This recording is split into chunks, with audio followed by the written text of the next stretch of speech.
안녕하세요. 아침에 나왔을 때는 날이 흐려가지고 뭔가 한바탕 올 것 같더니 지금 이제 하늘이 맑네요, 그죠? 바람은 차요.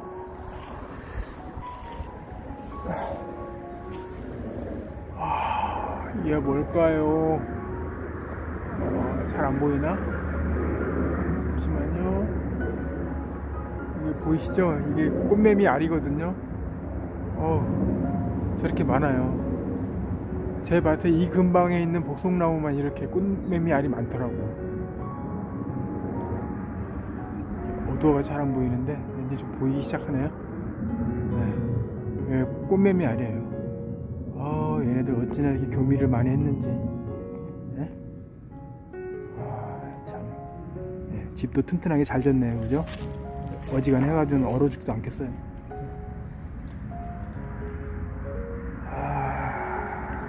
이렇게 많이 깠어요. 징그러운 놈들. 이놈의 시기들 괘씸한데 심술이나 한번 부려볼까요? 에?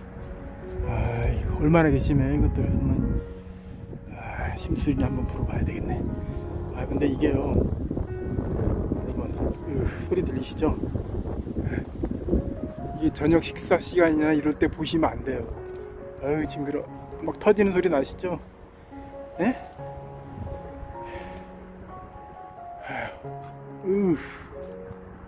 예.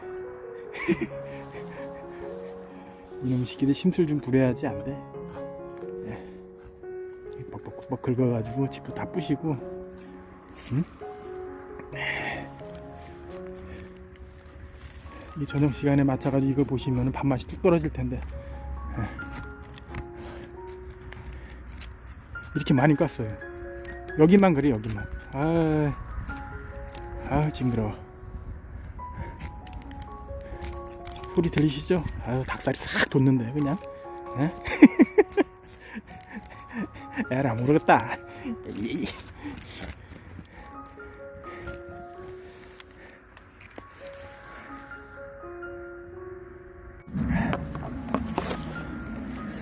여러분,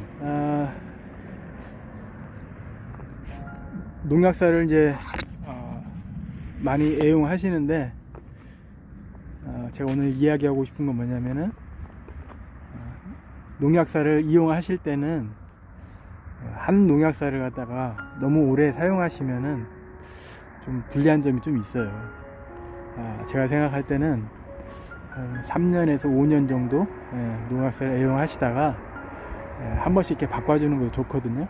그게 왜 그러냐면은, 여러분들 그 농약사마다 농약 주는 패턴이 비슷해요. 그리고 농약사마다 신젠타냐, 뭐 바이엘이냐, 뭐 경농이냐, 뭐 이렇게 농협 케미칼이냐, 이렇게 이제 판매하는, 그러니까 따지고 보면은 좀 가까운 농약 회사죠. 그러다 보니까 그 위주로 농약을 주고 이렇게 그런 부분이 약간씩 있다 보니까 패턴이 비슷한 거죠. 그러다 보면은 나도 모르게 내 가수원에 내성이 생기는 거죠. 그래가지고 한 3년이나 5년 그 정도 사용하시다가 한 번씩 농약방을 좀 바꿔주는 것도 괜찮고요. 그렇다고 그래가지고 2년을 끊으라는 얘기는 아니고, 뭐 이런저런 핑계를 잘 대시면서 농약방을 한 번씩 옮겨주시는 것을 제가 추천을 드리고, 그리고 이제 처음에 농약을 이제 사러 오시면은 현찰 주고 이제 거래하시는 분들이 있어요. 왜냐면은 농약에 이제 거래를 안 해봤기 때문에 기존 농민들은 이제 외상 거래를 해가지고 연말에 어느 정도 이렇게 DC를 받거든요. 근데 귀농하시는 분들은 그런 걸 모르잖아요. 그러다 보니까 오셔가지고 현찰 거래를 한다고. 그러면은 현찰 거래를 하면은 좀 많이 깎아줘야 되는데 그렇지 않아요. 그냥 받을 돈을 다 받는 경우가 있어. 손해인 거죠. 그래서 시골에서 농사 지실 때는 현찰 거래 하지 마시고 꼭 외상 거래를 하시고, 그리고 또 이제 농약은 어디서 배우는 게 좋으냐 하면은, 농협은 저는 별로 추천드리지 않아요. 왜냐하면 농협 자체 시스템이 손님이 많아가지고 그 농약사하고 약사하고 대화할 시간이 없어요. 그러다 보니까 자꾸 묻고 궁금한 걸 묻고 이렇게 해가지고 농약에 대해서 배워야 되는데 그걸 못 배워. 거기 바쁘다 보니까 그냥 거의 일률적으로 그냥 약을 갖다가 딱 준비해 놓은 다음에 손님 오면 딱딱딱딱 주기 바빠. 그런 시스템이 작년까지 이어졌었어요. 근데 이제 PLS 때문에 이제 그 부분이 약간 수정이 돼가지고 요새는 좀 그렇게까지는 하지 않는데, 그러다 보니까 농약을 배우고 싶어도 못 배우는 거예요. 그래서 그 바이엘이나 뭐 신젠타나 뭐 경농이나 이렇게 영업사원 하시던 분들이 농약방을 인수해가지고 오시는 데가 있어요. 그런 데는 손님을 유치하기 위해서 손님한테 친절할 뿐만 아니라 또 묻는 데에 대해서 친절히 답해주기 때문에 그런 데 가셔가지고 첫 거래를 하세요. 그래가지고 점심 드시고 이제 커피 타임에 그런 데 가셔가지고 커피 마시면서 친분도 쌓으면서 농약에 대해서 자꾸 물어보시고 어떤 농약에는 뭐가 잘 듣고 이거 자꾸 물어보세요. 물어보기 전에 집에서 제가 이제 농약 사용 지침서라고 있어요. 그거를 자꾸 보시고 계통이 어떤 것이 있고 뭐 이렇게 하면서 자기가 궁금한 점들을 그 농약사 그 사장님한테 자꾸 물으셔가지고 자꾸 배워야 돼. 그렇게 배우는 거예요. 자기가 지침서에 있는 농약은 다 만병통치약 같고 막 종류가 하도 많아가지고 그 농약마다의 잘 듣는 해충이 있어요. 근데 그런 거를 배우시고 그리고 그 농약사에 가면은 그 해마다 농약 사용 지침서가 뭐 2019년식 뭐 올해 내년 가면은 이제 2020년이 새로 나오겠죠. 그러면 뭐 2015년이나 14년이나 뭐 16년이나 17년 예전에 묵어있던 그 지침서가 있어요. 그런 거를 하나씩 의도오셔가지고 그거 가지고 공부를 하시면 돼. 그렇게 해가지고 그런 농약방에 찾아가서 자꾸 물어보고 하면서 배우는 거지, 그런 거 누가 가르쳐주는 사람도 없고요. 그리고 자기가 이렇게 자꾸 공부하다 보면은 자꾸 늘어요. 그러다 보면 나중에 어느 수준이 되면은 자기가 이제 이런 농약을 달라 뭐 이런 식으로 되거든요. 그래서 처음에는 농약방에서 그냥 주는 대로 하다가 나중에 한 2, 3년 뭐 4년 5년 이렇게 하다 보면은 자기가 이제 자꾸 지식이 늘어가지고 이쯤에는 이런 농약을 써야 되겠구나, 다음에는 이 농약을 썼으니까 다른 계통의 농약을 써야 되겠구나, 이런 거를 자기가 체계적으로 공부를 해가지고 자기 거를 만들어야 돼요. 아시겠죠? 그러면은 제가 그 농약 사용 지침서에 있는 걸 갖다가 잠깐 펴보고 잠깐 볼게요. 이 책이 작물보호 지침서인데요. 2016년도 거 몇 년 됐죠. 이게 제가 공부하는 책이고, 한번 찾아볼까요? 맨 뒤쪽에 보면은 복숭아면 복숭아, 사과면 사과 이렇게 쭉 나와 있어요. 보자, 어디 갔나? 복숭아가 어딨냐?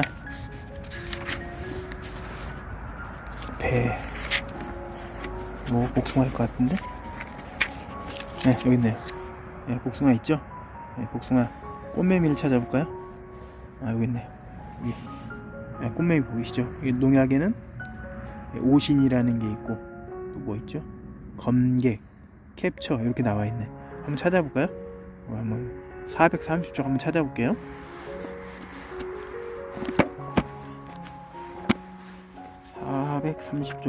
있다.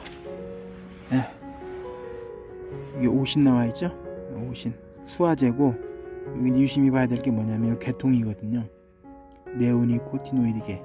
이제 이 계통을 유심히 보셔야 되고, 이 계통의 특징이 있어요. 이 특징을 대충 알고 계셔야 돼요. 그래서 수화제는 이제 오신이라는 게 수화제 이름이 등록되어 있고, 쭉 보면은 막 만병통치약 같아요. 근데 이게 다 이렇게 잘 듣는 게 아니고, 오신은 어떤 벌레가 잘 듣는다 이런 게 있거든요. 이제 이런 거를 이제 농약사 가가지고 이런 거를 배우셔야 돼요.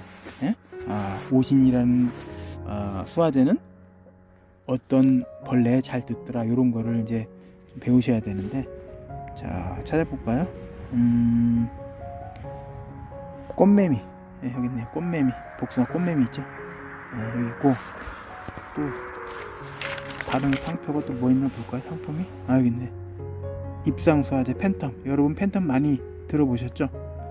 이제 팬텀도 이 농약에 속하는구나, 이렇게 해가지고 찾아보시고, 이 팬텀이 복숭아에 등록되어 있는 거 한번 찾아보시면 돼요. 잠시만, 여기 있네. 네, 여기 복숭아에 등록이 돼 있으니까 그냥 치시면 되는 거예요. 칠 수 있는 농약이죠, 그죠? 그러면은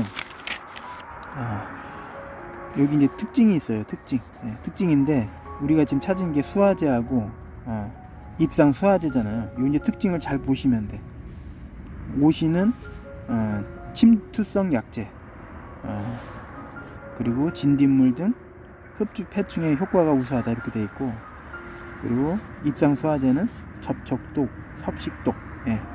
또 그리고 이런 유기인계, 카바메이트계, 합성 피로이드계, 여기에 이제 감수성이 낮은 해충에도 이제 효과가 우수하다, 이렇게 나와 있거든요. 그래서 여러분들이 이제 농약을 공부하실 때는 이 특징을 갖다가 잘 한 번씩 읽어보셔야 되고, 어떤 계통인가 보면 이제 계통마다 이게 특징이 있어요. 여기 보면은 분재지만 이 농약은 이제 후라니 코틸리게, 이 발음이 잘 안 되네. 후라니 코틸리게 살충제래요. 이 보면 침투성이 뛰어나고 접촉독하고 소화 중독 효과가 이제 우수하다 이렇게 되어 있는데, 이런 계통이 많은데 이런 계통을 어느 정도는 본인이 이제 알고 대충 감을 잡고 이제 있으셔야 되는 거죠. 예, 그게 이제 농약을 공부하는데 특히 중요하고, 여러분 순나방 한번 얘기해 볼까요? 제가 이제 순나방 공부하기 위해서 이게 순나방에 대한 거는 이렇게 다 접어놨어요. 이렇게 접어놔가지고, 여기 보자. 옥타브도 순나방용이거든요. 순나방량, 누린제 이렇게 순나방에 대한 거는 이렇게 다 접어가지고 이렇게 보고 있는데, 이제 저희 지역 같은 경우에는 순나방 기술센터에서 이제 문자가 와요. 지금 뭐 순나방 개체수가 많이 들어가지고 내일이 적깁니다 해가지고 이제 문자가 오거든요. 그러면 막 그날 앞뒤로 해가지고 막 약을 쳐요. 근데 이제 예를 들어서 오늘 문자가 왔어요. 그러면 오늘 저녁이나 내일 약을 칠 거 아니에요. 그러면 오늘 저녁이나 내일 약을 칠 때는 그냥 싼 약을 치시면 돼. 나방 전문 약제가 아닌, 그냥 맞으면 죽고, 그리고 먹으면 죽는 합성 피레스로이드계 아니면 피레스로이드계 뭐 이런 게 있잖아요. 계통. 예, 그런 계통을 공부하시면 게 있어요. 그런 먹으면 죽고 맞으면 죽는 그런 피레스로이드계가 싸거든요. 예, 그런 거를 이제 약을 치셔가지고 방제를 하시고, 당연히 이제 나방의 특징이 뭐냐면 밤에 움직인다는 거죠. 그러니까 해 떨어진 다음에 어두울 때 약을 치시면 효과가 좋고, 아니면은 이른 아침 새벽에 가가지고 약을 치시는 게 효과가 좋겠죠. 그건 이제 기본으로 생각을 하셔야 되고, 그리고 이제 그 이후에 이제 맞으면 죽고 먹으면 죽는 약을 친 이후에 그 다음서부터는 무슨 약을 치셔야 되냐면 이제 탈피제. 왜냐면 맞으면은 번데기가 돼야 되는데 번데기가 안 되는 거예요. 그리고 맞으면은 이게 이제 성충으로 발전을 해야 되는데 이제 발전을 못하고 그냥 기형이 돼가지고 죽는 거죠. 예. 그런 약제가 이제 사실은 더 비싸거든요. 그러니까 이제 그런 어떤 약제를 선택해가지고 쓰는 거를 갖다가 좀 센스 있게 좀 활용을 하셔가지고 농약값을 약간 절감시키는데 이제 도움이 됐으면 해가지고 제가 말씀을 드리는 거고, 전문 농약사도 아니고 한강에는 이렇게 하는구나 이렇게 해가지고 그래 나름 농약값을 좀 절감시켜가지고 그냥 웬만할 때는 싼 약 치고 중요한 포인트에만 이렇게 탈피제 이런 거 비싼 걸 써가지고 방지를 하는구나 이렇게 생각하시면 돼요.